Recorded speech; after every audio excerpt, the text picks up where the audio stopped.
अभी चुन्नी खींचा गया, मेरे छाती में मारा गया, मेरे सिर में मारा गया, मेरे बाल नोचा गया। और यहाँ तक उन्होंने हमको धमकी भी दिया कि आप मिलिए अकेले में, फिर हम बताते तुमको। एक इंसान जानवर को जैसे खींचता है उस टाइप का मेरे को खींचा गया और मेरे साथ बहुत दुर्व्यवहार उन्होंने किया। मेरे बहन लोगों ने मुझे बचाया, खींचा मुझे, नहीं तो शायद ही उस दिन मेरे तो हत्या भी उन लोग कर दिए रहते। इस टाइप का मेरे साथ उन लोग व्यवहार किया था। हमको मुंह बांध के जाना पड़ता है क्योंकि उन्होंने हमको ये धमकी दिया कि आप अकेले में मिलो, फिर हम बताते हैं। ऐसा लगता है कि कहीं बाहर जाऊं तो उनके लड़के लोग मेरे को कहीं दबोच ले, कहीं मार डाले, कहीं कुछ भी उन लोग कर सकते हैं। ऐसे क्योंकि उन लोग खुले मार बोले हैं कि हम आप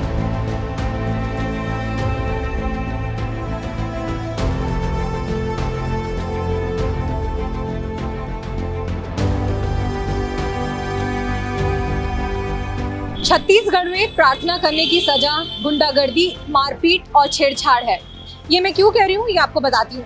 दरअसल छत्तीसगढ़ की राजधानी रायपुर में कुछ महीने पहले ये मामला सामने आया था कि यहाँ कुछ एक जगह पर बैठकर युवतियां प्रार्थना की, उसके बाद साथ में बैठी हुई थी और वहां पर कथित रूप से बजरंग दल के जो सदस्य हैं, कार्यकर्ता हैं, वो आए और लड़कियों और युवतियों के साथ मारपीट की, गुंडागर्दी की, गाली गलौज की और यहाँ तक भी बात खत्म नहीं होती, उन्हें रेप की धमकी दी, सिर्फ इस वजह से कि वो आरोप लगाए कि ये धर्मांतरण कर रही हैं और धर्मांतरण की प्रक्रिया यहाँ पर चल रही है। इस आरोप के चलते वो वहाँ पर जाते हैं, गुंडागर्दी करते हैं, मारपीट करते हैं और ये सब कुछ होता है पुलिस की संरक्षण में। ये पुलिस आती है सरस्वती नगर थाने की।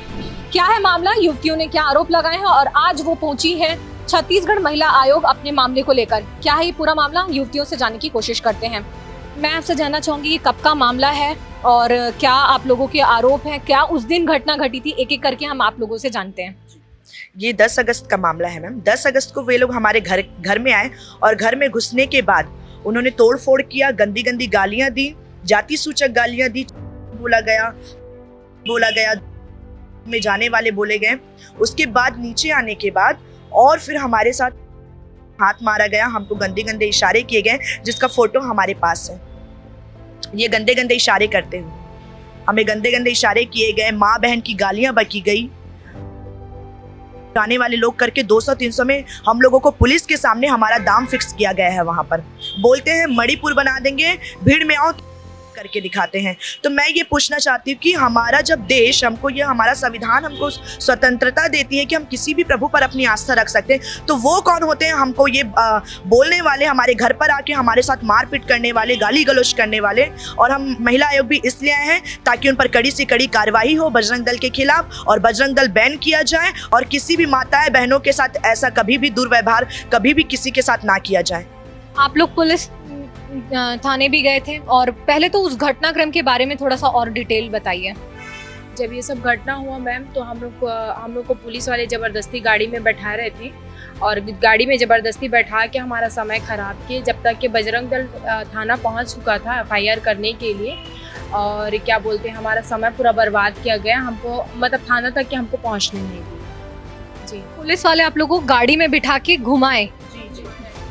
हम लोग को पुलिस, वो एक पुलिस वाले हैं, वो पुलिस ग्राउंड को कैसे नहीं जानते हैं। वो बोल रहे थे कि क्यों घुमाए और गाड़ी में क्यों बैठाए? समय खराब करने के लिए, बस FIR लिखाने ना जा पाए, FIR लिखाने ना जा पाए, इस वजह से हम लोग को FIR दर्ज हुई। 9 दिन बाद हमारा FIR दर्ज किया गया है मैडम। जब हम दूसरे दिन गए और उनको बोले कि आप हमारा FIR लिखिए, तो उन्होंने बिल्कुल मना कर दिया कि हम FIR नहीं लिखेंगे। का नाम पता है आपको? जी, नरेंद्र साहू। फिलहाल आप लोग आज यहाँ महिला आयोग पहुंची हैं। उस दिन की घटना आपने जिस तरीके से बताया कि गुंडागर्दी हुई, मारपीट हुई, गाली गलौज, जाति सूचक शब्दों का इस्तेमाल भी हुआ, तो आज सुनवाई में क्या हुआ है महिला आयोग की तरफ से, ये भी थोड़ा बताइए। जी, महिला आयोग की तरफ से अभी तो मैम अगले, क्योंकि वो लोग तो आए नहीं थे, इसलिए अगली सुनवाई का बोला गया है। अगली सुनवाई में फिर देखते हैं क्या होता है। 9 अक्टूबर 2025 को छत्तीसगढ़ महिला आयोग में इस पूरे मामले की सुनवाई हुई। क्या कहा अध्यक्ष किरणमयी नायक ने, पहले आप ये सुनिए। थाना सरस्वती नगर क्षेत्र कुकुरबेड़ा रायपुर का मामला है। लगभग 11 महिलाओं ने हमारे पास आवेदन प्रस्तुत किया है और इन 11 महिलाओं के अलग अलग आवेदन हैं और बजरंग दल के कर्मी और थाना सरस्वती नगर के TI को पार्टी बनाया गया है। इसमें अनावेदक गण अनुपस्थित थे और आज उन सब ने बताया कि सभी 11 महिलाएं जहां पर प्रार्थना कर रही थी वहां से निकल रही थी, तो इनको बजरंग दल वालों ने घेरा और उनको गाली गलौज किया, मारपीट किया और वहाँ पुलिस उपस्थित थी। पुलिस की उपस्थिति में रेप करने की भी धमकी दिया था। उसके बाद पुलिस वालों ने इन्हीं सभी आवेदिकाओं को अपनी सरकारी पुलिस गाड़ियों में बैठाकर ले गए और उनको पुलिस ग्राउंड में 2 घंटा तक घुमाते रहे और इधर कर उनको के साथ गुंडागर्दी करने वाले बजरंग दल वालों की शिकायत पर पहले FIR लिख लिया 10 अगस्त को, और इन आवेदिकाओं के FIR नहीं लिखी और 9 दिन के बाद उनकी FIR 19 तारीख को लिखी, वो भी मामूली धाराओं में। तो सभी आवेदिकाओं का कहना था कि पुलिस वालों के द्वारा जिस तरीके से बजरंग दल वालों को संरक्षण दिया जा रहा है और उनके सामने में जो उन्होंने घटिया हरकत की, गाली गलौज और धमकी दिया, उसके ऊपर भी पुलिस ने एक्शन नहीं लिया। तो इस पूरे मामले को हम SP रायपुर को चिट्ठी भेजेंगे और दोनों FIR की वो जांच करें और उस घटना स्थल पर मौजूद पुलिस कर्मियों के ऊपर में आवश्यकता अनुसार कार्रवाई करें और आगामी सुनवाई में उन सभी अनावेदक गणों को आवश्यक रूप से उपस्थित रखने के लिए। देखिए, किरण में नायक जो अध्यक्ष है उन्होंने कहा है कि अब ये मामला SP को तलब किया जाएगा, SP को भेजा जाएगा और FIR दर्ज करने में इतनी लेट लतीफ़ी क्यों हुई और इस मामले को क्यों घुमाया जा रहा है, क्या ये राजनीति से प्रेरित है, इस मामले की पूरी जांच की जाएगी, ऐसा उन्होंने इस मामले के बारे में बताया है। हमारे साथ वो युवती भी है इस वक्त जिनके साथ ये दुर्व्यवहार किया गया है।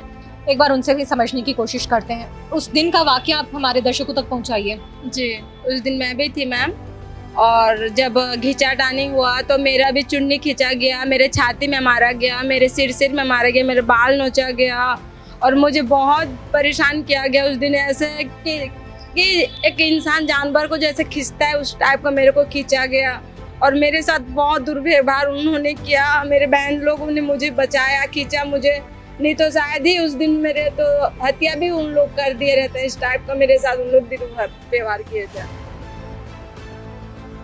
जिस तरीके का व्यवहार आपके साथ हुआ, पुलिस के पास में भी आप गई, उसके बाद कोई आया आपसे मिलने, बात करने? नहीं, कोई नहीं आया मुझे मिलने या ऐसे बोलने कि नहीं हम आपके साथ हैं बोल के। हमारे साथ कोई नहीं था, हमारी बहन के सिवा हमारे साथ कोई नहीं था। कोई पुलिस वाला तो उन्हीं के पक्ष में था, उन्हीं के पक्ष में ही बातें कर रहा था।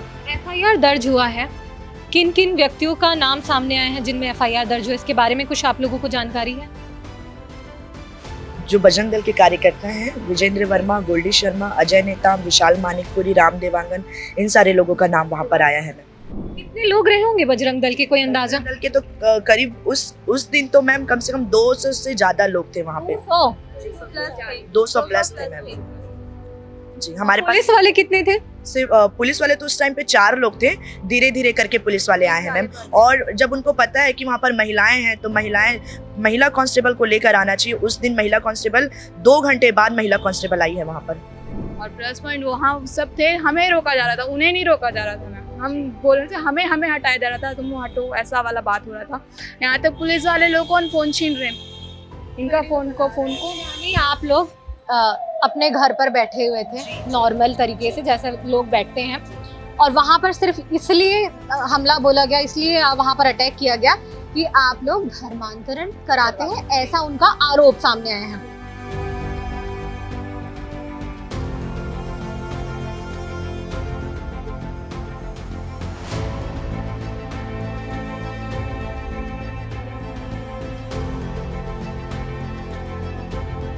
राजधानी रायपुर का ये मामला है जहां पर युवतियां अपने साथ बैठती हैं, आप जो भी अपना समय बिता रही हैं, अगर वो प्रार्थना भी कर रही हैं तो क्या बजरंग दल को ये अधिकार प्राप्त है कि वो उनकी जगह पर जाकर इस तरीके के हरकतें करें?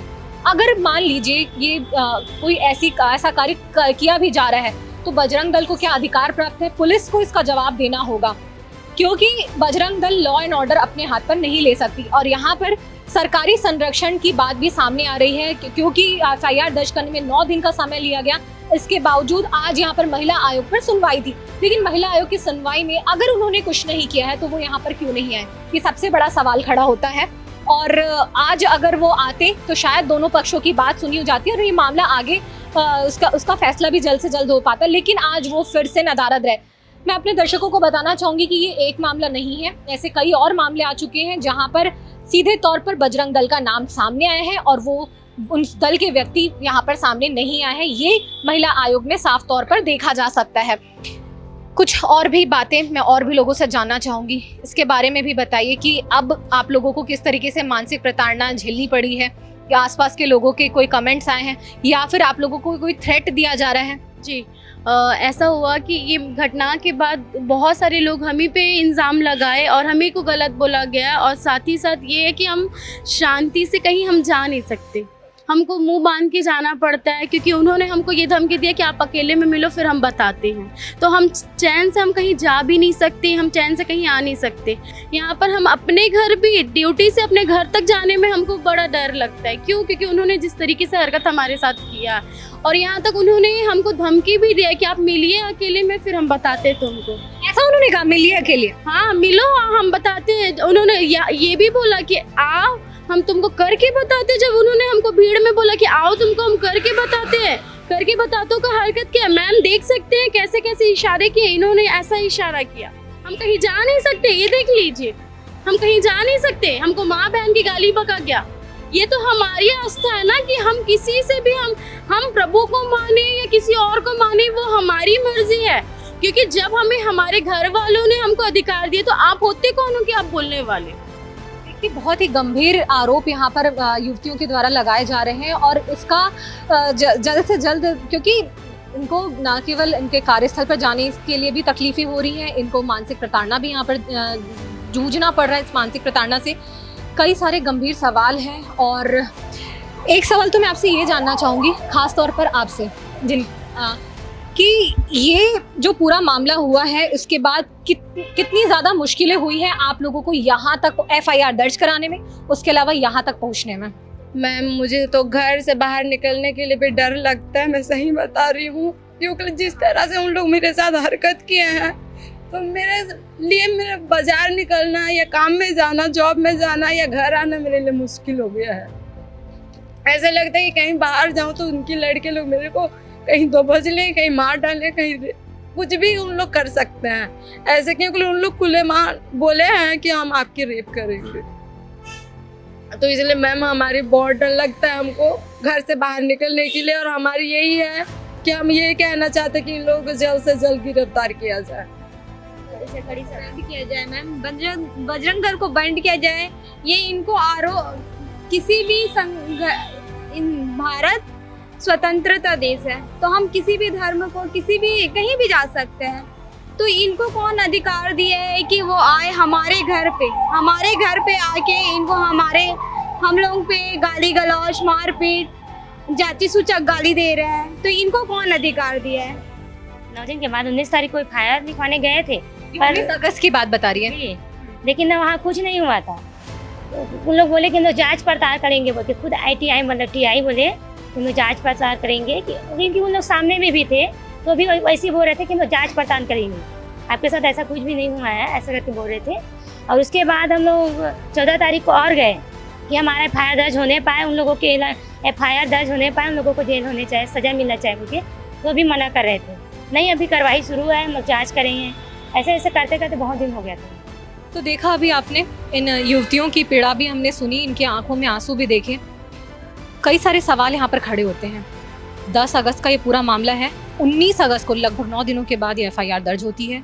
मानसिक प्रताड़नाएं झेलने के बाद बहुत ज़्यादा हिम्मत करके, क्योंकि इन्हें अपने कार्यस्थल जाने में भी दिक्कतों का सामना करना पड़ा, कई सारे थ्रेट झेलने पड़े, उसके बाद ये आती है महिला आयोग हिम्मत जुटाकर, और इनकी सज़ा के तौर पर उन्हें मारपीट मिलता है, गुंडागर्दी मिलती है और थ्रेट मिलता है।